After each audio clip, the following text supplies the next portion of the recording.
How to use wireless PowerShare on the Galaxy S10. 1. Pull down the notification panel by swiping down from the top of the screen. 2. Swipe down once again to reveal the full set of quick toggles.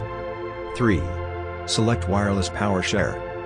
4. Follow the on-screen instructions to start charging another device with wireless PowerShare. If you're using wireless PowerShare to charge another phone, make sure that both devices are placed with their backs to each other. For the Galaxy Buds, just leave the case on the back of the device and it should start charging. You'll hear a notification tone once a connection is established.